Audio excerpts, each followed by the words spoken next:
할렐루야. 오늘 함께 묵상할 말씀은 출애굽기 5장 21절부터 6장 1절까지 말씀입니다. 먼저 말씀을 함께 보시겠습니다. 그들에게 이르되 너희가 우리를 바로의 눈과 그의 신하의 눈에 미운 것이 되게 하고 그들의 손에 칼을 주어 우리를 죽이게 하는도다. 여호와는 너희를 살피시고 판단하시기를 원하노라. 모세가 여호와께 돌아와서 아뢰되 주여 어찌하여 이 백성이 학대를 당하게 하셨나이까? 어찌하여 나를 보내셨나이까? 내가 바로에게 들어가서 주의 이름으로 말한 후로부터 그가 이 백성을 더 학대하며 주께서도 주의 백성을 구원하지 아니하시나이다. 여호와께서 모세에게 이르시되 이제 내가 바로에게 하는 일을 내가 보리라. 강한 손으로 말미암아 바로가 그들을 보내리라. 강한 손으로 말미암아 바로가 그들을 그의 땅에서 쫓아내리라. 아멘. 오늘 함께 은혜를 나눌 말씀의 제목은 기도의 현상과 본질입니다. 말씀을 통해 은혜가 있기를 주님의 이름으로 축복합니다. 우리는 누구나 기도할 때 응답되기를 소원하며 믿음으로 간구합니다. 그래야 할 때 하나님께서 우리의 믿음의 간구를 들으시고 응답하시는 줄 믿으시기 바랍니다. 우리가 기도할 때는요, 눈에 보이는 나타나는 현상이 있는가 하면 현상을 나타내게 하는 보이지 않는 본질이 있다라고 하는 것입니다. 대개는 눈에 보이는 현상을 바라보다가 기도를 포기하고 낭망하는 경우가 있는데 정말 중요한 것은 눈에 보이지 않는 본질, 바로 살아계신 하나님, 응답하시는 하나님을 우리가 바라봐야 할 줄로 믿습니다. 그리고 눈에 보이는 상황이나 환경에 집착하거나 또 그것을 바라보지 말고 반드시 하나님께서는 우리를 선하게 인도하시고 또 하나님의 응답은 반드시 옳고 가장 좋은 것으로 응답해 주신다고 하는 것을 깨달아야 할 줄로 믿습니다. 우리가 기도할 때 눈에 보이는 것을 빙산의 일각이라고 비유해 본다면 그 밑에에는 눈에 보이지 않는 훨씬 거대한 얼음 덩어리가 있습니다. 그런데 눈에 보이는 이 빙산의 일각이 움직일 때에 마치 바람에 떠내려가는 것처럼 보입니다마는 훨씬 더 커다란 그런 얼음덩이가 바람에 의해서 움직이는 것이 아니죠. 더 큰 조류, 바다에 흐르고 있는 그 흐름에 따라서 그 조류에 따라서 움직이게 되는 것이죠. 그런 것처럼 눈에 보이는 현상보다 더 크신 하나님, 그 하나님의 손이 있다라고 하는 것, 하나님의 더 큰 계획과 뜻이 있다고 하는 것을 깨달아야 한다라고 하는 것입니다. 사도 바울이 로마서 12장 2절에 너희는 이 세대를 본받지 말고 오직 마음을 새롭게 함으로 변화를 받아 하나님의 선하시고 기뻐하시고 온전하신 뜻이 무엇인지 분별하라, 이렇게 말을 했죠. 여기에도 보면 이 세대를 본받지 말아라 라고 한 것은 구체적으로 이 세대의 문화와 또 흐름, 겉으로 보여지는 그런 것에 마음을 빼앗기지 말라라고 하는 것입니다. 왜냐하면 그 뒤에는 역사하는 영이 있다라고 하는 거예요. 그래서 사도 바울은 날마다 우리가 바라보고 또 따라야 할 것은 이 세대가 아니고 오직 마음을 새롭게 하여 하나님의 이끄시는 대로 하나님이 행하시는 일들을 우리가 바라보고 깨달아야 한다. 왜냐하면 그래야 복이 있다라고 말하고 있는 거예요. 기도는 마지막이 복된 것입니다. 반드시 하나님이 이끄시고 또 하나님의 때에 하나님의 뜻대로 이루어 주실 줄 믿으시기 바랍니다. 오늘 본문의 말씀은 모세의 기도입니다.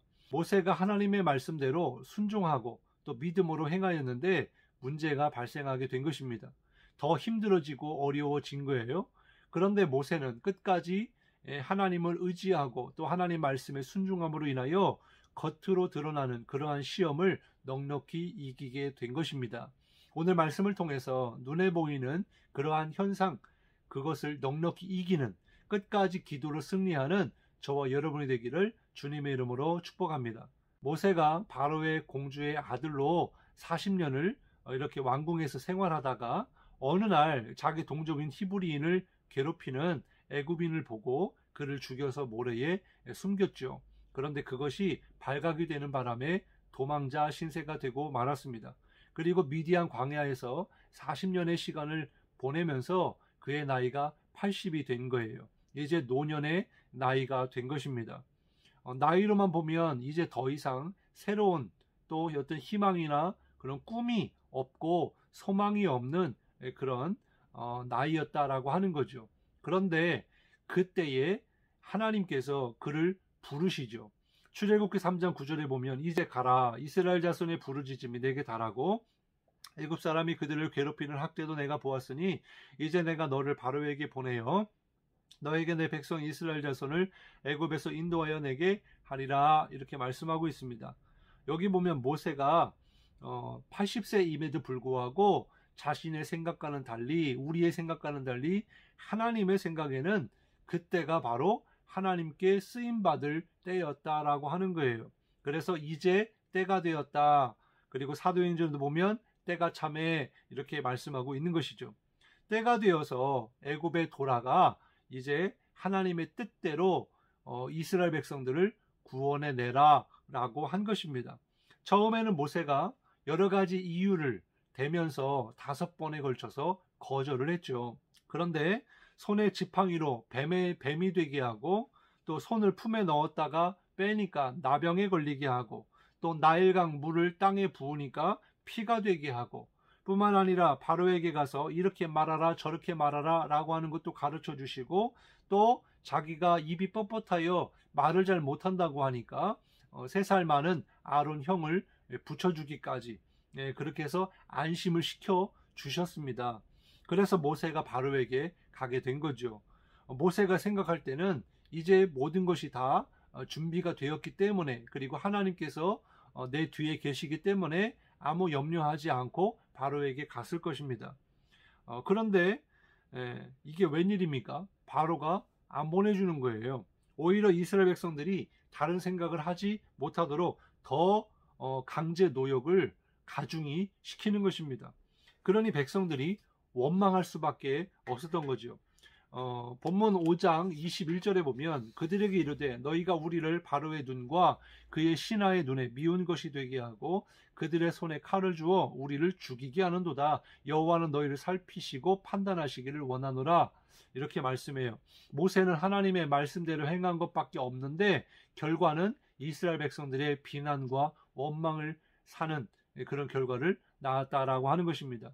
모세의 입장에서 얼마나 상심이 컸을까요? 그리고 좌절했을 것이고 더 이상 하나님의 명령대로 따르지 못했을 것입니다. 그래서 모세가 하나님 앞에 이렇게 기도하고 있는 거예요. 22절입니다.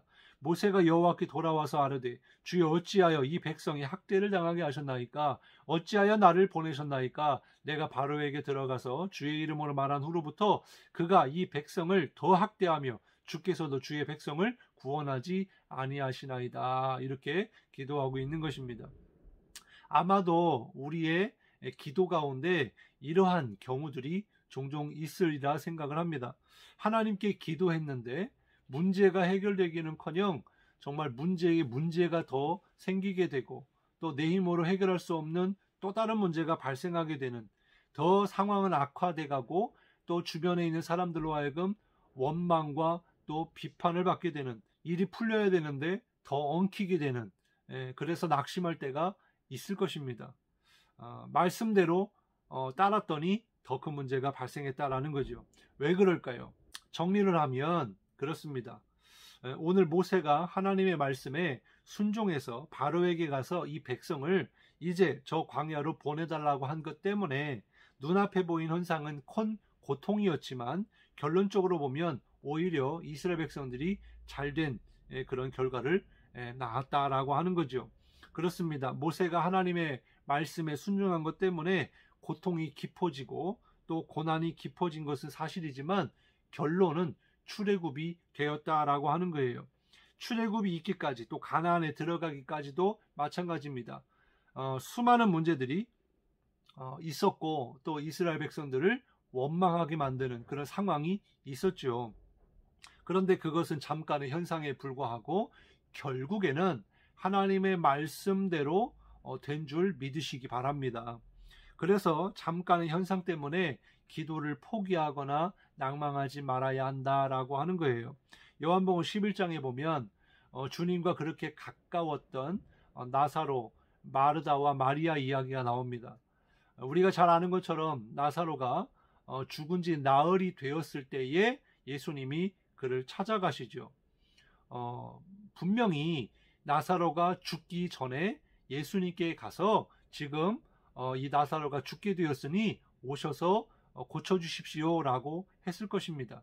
그런데 예수님은 그 말씀을 듣고 나서 바로 가지 않으시고 죽고 나서 이제 더 이상 소생할 수 없는 나흘이나 됐기 때문에 이제 부패가 시작된 이제 그런 때에 예수님이 가신 거죠.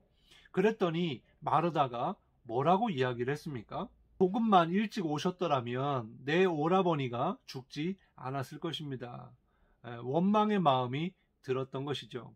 그러나 예수님은 마르다에게 뭐라고 말씀하시냐니까 염려하지 마라. 내 친구 나사로는 잔다. 이렇게 말씀을 하셨습니다. 그리고 나서 돌무덤에 있었던 이 나사로를 향해 나사로야 나오너라 이렇게 외치신 거죠. 죽은 지 나흘이나 된 나사로가 살아서 밖으로 나온 줄 믿습니다. 이 일은요 사실 나중에 예수님의 십자가와 부활을 예표하는 그런 위대한 사건이 되었습니다마는 우리가 기억할 것은 주님과 함께 살았던 사람들도 이렇게 믿음 생활 가운데 시련과 고난이 있었다라고 하는 거예요. 물론 지금도 예수님을 믿는 사람들 중에 기도하는 사람들 중에 이러한 시련과 고난이 있을 수 있습니다. 그러나 중요한 것은 주님의 때에 마지막 때에 하나님께서 복되게 하실 것이다 라고 하는 거예요. 지금은 우리가 모르지만 우리가 할 일은 낙심하지 말고 본질이신 하나님을 바라보며 끝까지 믿음으로 기도해야 될 줄로 믿습니다. 기도하겠습니다. 하나님 감사합니다. 오늘 말씀을 통해서 우리가 기도하지만 그 모든 기도가 응답되기를 소원하지만 때로는 내가 원치 않는 그런 상황과 문제를 만나게 되고 또 더 악화가 되는 그런 경우들도 있습니다. 그래야 할 때 우리의 신앙이 흔들리고 또 기도를 포기하게 되지만 오늘 말씀을 통해서 마지막에는 하나님이 반드시 복되게 하실 것을 믿고 또한 하나님의 그 선하심을 바라보면서 끝까지 포기하지 말고 믿음으로 기도해야 될 줄로 믿습니다. 그래야 할 때 정말 모든 시련과 고난을 이기게 되고 또 마침내 하나님의 뜻이 이루어지는 것을 보게 되며 또한 하나님이 주시는 그 은혜와 복을 마침내 누리고 승리자가 되게 하실 줄 믿사오니 오늘도 하나님 앞에 믿음으로 기도할 때 눈에 보이는 것에 현혹되지 아니하고 끝까지 믿음으로 기도하여 하나님의 응답이 있는 그런 복된 삶이 되게 하여 주옵소서. 감사드리며 예수님의 이름으로 간절히 기도드리옵나이다. 아멘.